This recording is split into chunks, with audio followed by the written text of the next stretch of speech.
hapon mga idol, welcome ulit sa ating YouTube channel. Yan, bago na naman po tayo maka-vlog. So dito tayo mga idol, yan ang ating yan po, dito tayo sa labasan. Yan mga idol, yan yung papasok sa mga kabakawan.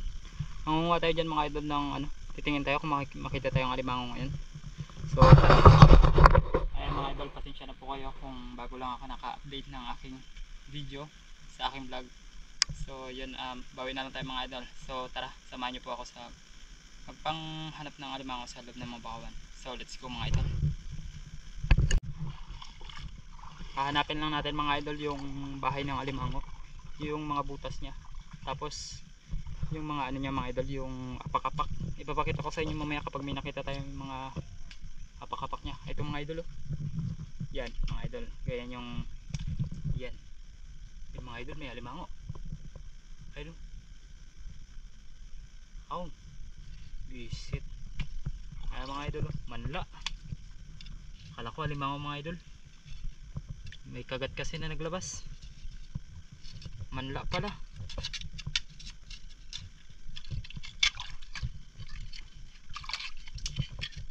Mga idol oh. Ayan yung bahay ng ano.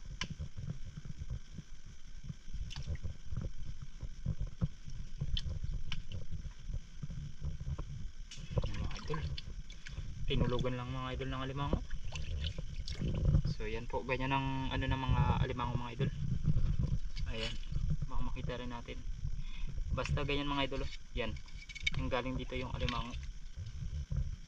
Ayan, baka kahapon pa siya dito. Kasi wala na siyang ano dito eh. Pero kakalow tide lang mga idol.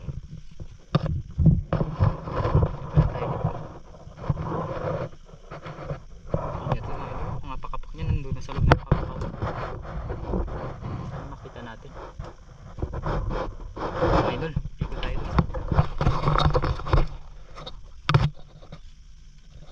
sayang mga idol, ano, laki ng pinag-anohan niya. Tara mga idol, lipat tayo dito sa loob. Idol oh, nanggaling siya dito mga idol. So doon siya galing mga idol sa labas, tapos pumasok po siya dito.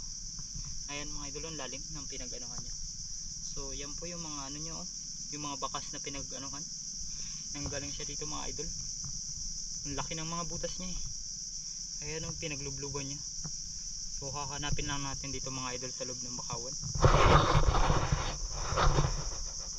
mga idol. Makita natin, sana nakalutang lang mga idol. Ikot-ikotin na natin. Ayan mga idol oh. Yun oh, malalaking butas niya sa ilalim ng bakaw. Sana makita natin. Swerte to pag nakita natin mga idol. Sana malaki. Ayun oh. Pinag-anuhan niya mga idol oh. Pinagtulugan sa ilalim ng bakaw. Idol. Ayan pa mga idol oh. Sa loob. Mga butas niya. Ayan. Mga pakapak niya mga idol. Ang dami. So, tara. Dito tayo mga idol. Nandito siya mga idol. Ayan, butas niya laki sa ilalim. Bakaw.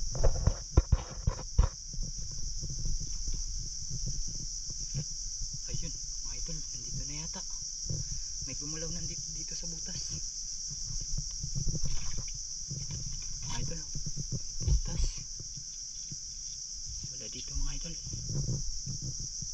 Dito. Tara, dito tayo banda sa unahan. Sana makita natin. Laki-laki ito mga idol. Papakita ko sa inyo mga idol kapag nakita na natin kung paano natutulog ang alimango sa ilalim ng putikan.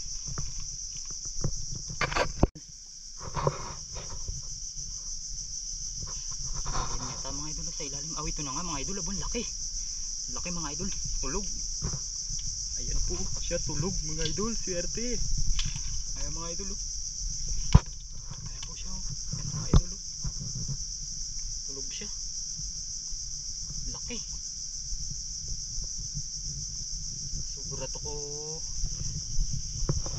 nasa 750 grams na rin ito mga idol. Malapit na rin ito 1 kilo. mga idol. Sabi ko na nandito lang yun sa paligid eh. Ayun pa yung mga pinagbutasan niya mga idol nasa loob. Ayan siya mga idol, galawin natin. Ayan siya mga idol. Yan. Yan. Yan. Yan mga idol, laki. Yan, laki. Laki mga idol. Yan siya. Laki, swerte.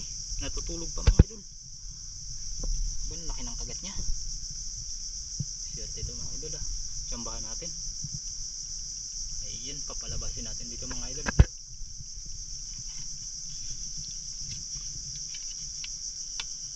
Ayan, labas ka. Mahirap to mga idol kapag naputulan ng ano, ng kagat.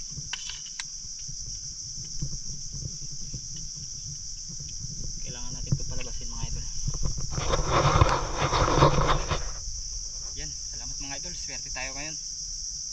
Ayan, nakita kagad natin yung mga, ayan mga idol, yung nakadaanan natin doon ng malalaking butas. Ayan, siya mga idol, gising na siya. Ayan o.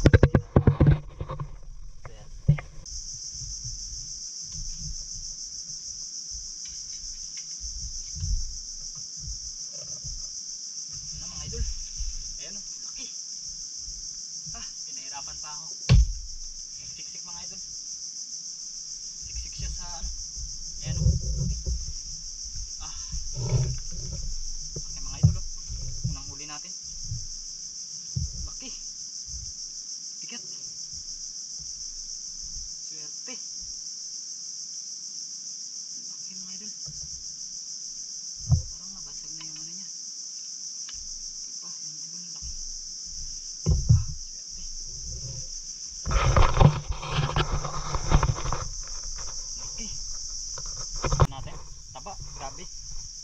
Nag-brown na siya mga idol.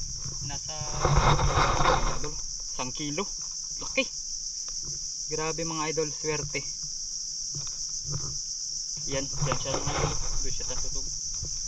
Kalahating katawan niya mga idol ay nakabaon. Pati yung mukha niya. Tapos nung inano ko siya bago siya bumalaw. Ayan mga idol.